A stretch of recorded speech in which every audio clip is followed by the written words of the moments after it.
Assalamualaikum warahmatullahi wabarakatuh. Alhamdulillahirrahmanirrahim. Hari ini kita dapat melaksanakan pelajaran kembali tentang bahasa Indonesia pada topik berdebat dengan indah. Yang pertama yang akan kita bahas adalah menemukan esensi dari debat. Perbedaan pemahaman, pandangan, dan penerimaan akan suatu hal oleh seseorang sangat beragam, sehingga dibutuhkan suatu esensi untuk berdebat. Tujuan dari berdebat adalah untuk mencari kebenaran terhadap pandangannya atau argumentasinya dengan alasan-alasan logis tentunya.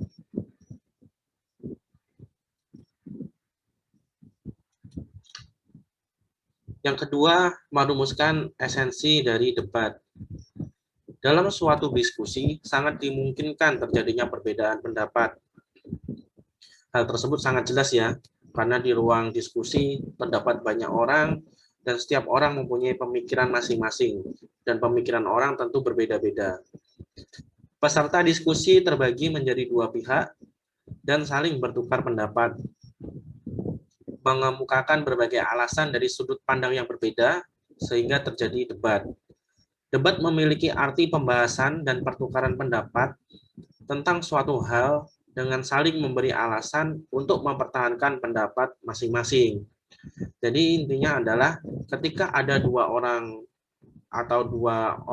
yang berbeda pendapat atau dua kelompok yang memiliki pendapat berbeda, saling bertemu dan saling beradu gagasan atau argumentasi dengan alasan-alasan yang jelas, alasan yang logis, dengan bersumber dari pengetahuan, artikel, atau alasan-alasan lainnya, kemudian bertukar pendapat untuk mencari topik mana yang paling kuat atau paling benar. Karena sesungguhnya debat itu adalah tujuannya untuk mempertahankan pendapat masing-masing. Nah, semua orang punya pendapat yang menurut dirinya benar.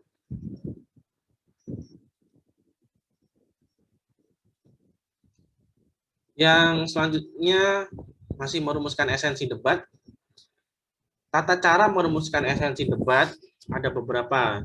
Dengan adanya tata cara ini, harapannya agar debat itu menjadi terstruktur dan rapi.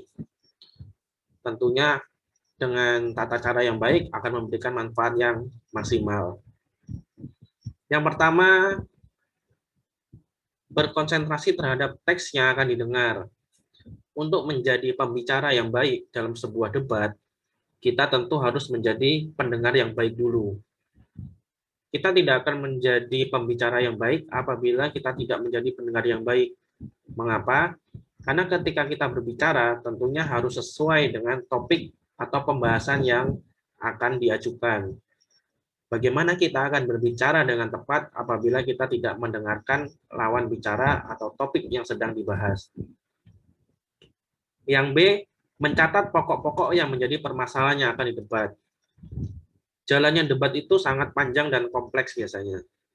Maka kita tidak perlu mencatat semua yang ada di dalam debat, melainkan kita hanya mencatat pokok-pokok yang menjadi dasar pertimbangan atau hal yang menjadi penting atau krusial dalam debat tersebut. Yang C, menuliskan bagian-bagian terpenting atau yang menjadi inti debat. Hampir sama lah sama yang B ini. Dan yang terakhir, menuliskan pernyataan umum yang berkaitan dengan materi debat.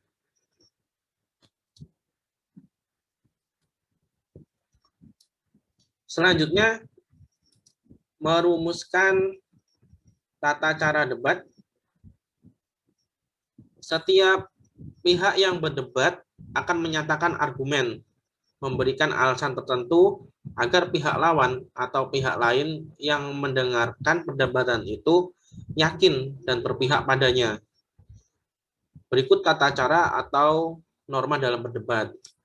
Jadi dengan adanya tata cara ini, tujuannya itu kan agar orang yang berdebat dengan kita itu memahami pendapat kita, sehingga orang tersebut meyakini pendapat kita dan ikut dari pendapat kita.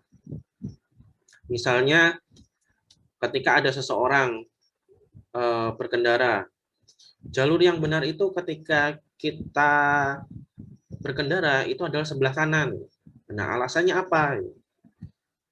Seorang tersebut meyakinkan dengan alasan-alasan logis. Nah, bisa jadi orang yang tadinya naik jalan berkendara di sebelah kiri justru ikut dengan aturan yang salah atau berjalan di sebelah kanan tadi. Jika orang tadi dapat meyakinkan dengan jelas atau dengan meyakinkan lah. Maka diperlukan keahlian dalam debat sehingga dapat mengajak orang kepada pendapat yang benar. Nah, tata cara yang pertama adalah yang satu, pengetahuan yang sempurna mengenai pokok pembicaraan. Nah, tentu dalam debat atau dalam topik yang dibahas, sebelum kita berdebat kepada orang tertentu, tentu kita harus memiliki pengetahuan yang bagus dulu terhadap topik yang akan dibahas. Karena kalau kita tidak memiliki pengetahuan tentang topik tersebut, tentu kita tidak akan bisa menjawab berbagai alasan pertanyaan yang diberikan oleh lawan debat. Sehingga kita kalah dalam debat tersebut dan kita tidak dapat mempertahankan pendapat dan alasan kita. Yang kedua, kompetensi atau kemampuan menganalisis. Ini penting sekali. Kompetensi atau kemampuan menganalisis ini dapat terjadi apabila kemampuan kita dalam berpikir kritis itu tinggi. Menganalisis sebuah kesalahan atau sebuah keterkaitan hubungan sebab akibat dari lawan debat, maka akan menjadi titik acuan dari kelemahan pendapat yang diutarakan oleh lawan debat. Sehingga itu menjadi celah bagi kita dalam mengutarakan pendapat kita dengan alasan yang lebih logis. Yang ketiga, pengertian mengenai prinsip-prinsip argumentasi. Argumentasi itu kan pendapat ya. Jadi kalian harus mengerti bagaimana cara-cara berargumentasi yang baik dan benar dan prinsipnya. Yang keempat, apresiasi terhadap kebenaran atau fakta. Ini sangat penting sekali. Debat itu terkadang digunakan untuk mencari pembenaran diri sendiri. Tapi kita jangan melupakan esensi debat itu seharusnya adalah mencari sesuatu yang benar.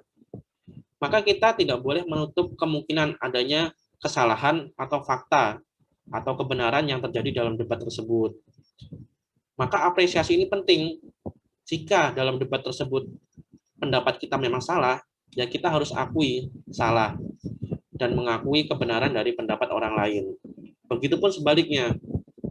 Jika orang lain salah, maka mereka harus mengakui salah dan mengikuti dasar kebenaran dari pendapat yang kita berikan. Maka itu adalah tata cara debat yang benar.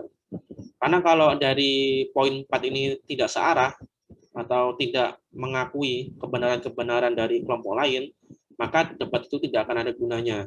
Justru malah terjadi perpecahan.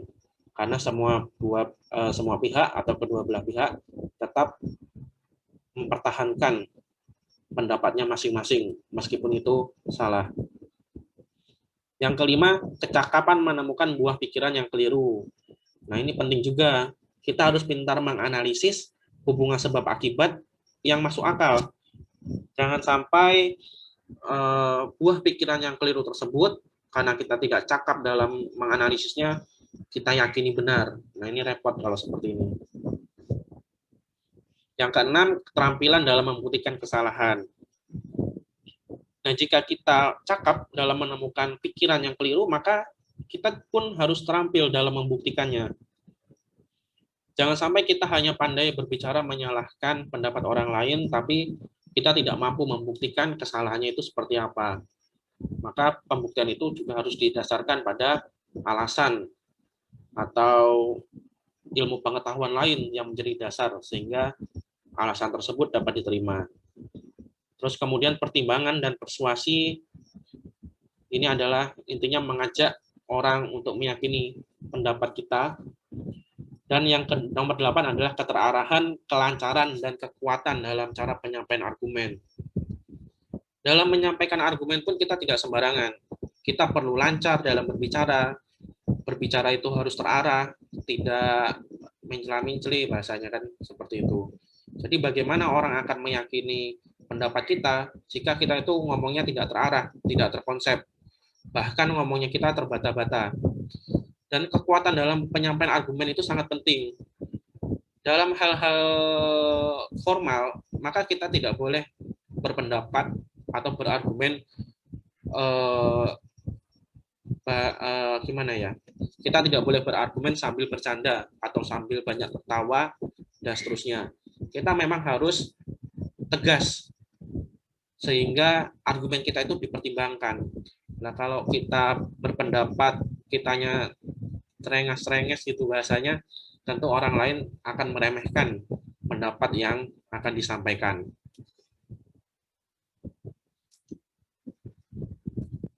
Cukup untuk pembelajaran hari ini, itu yang disampaikan tentang berdebat indah. Silahkan setelah ini masuk ke ruang pengumpulan tugas. Di sana sudah ada tugas yang menunggu. Silahkan dikerjakan dengan baik. Dan mungkin ini pertemuan terakhir kita dalam pembelajaran daring. Sampai berjumpa di kelas selanjutnya, di kelas nyata, bukan di kelas virtual lagi. Semoga Allah Subhanahu wa taala memberikan kesehatan bagi kita semua. Wassalamualaikum warahmatullahi wabarakatuh.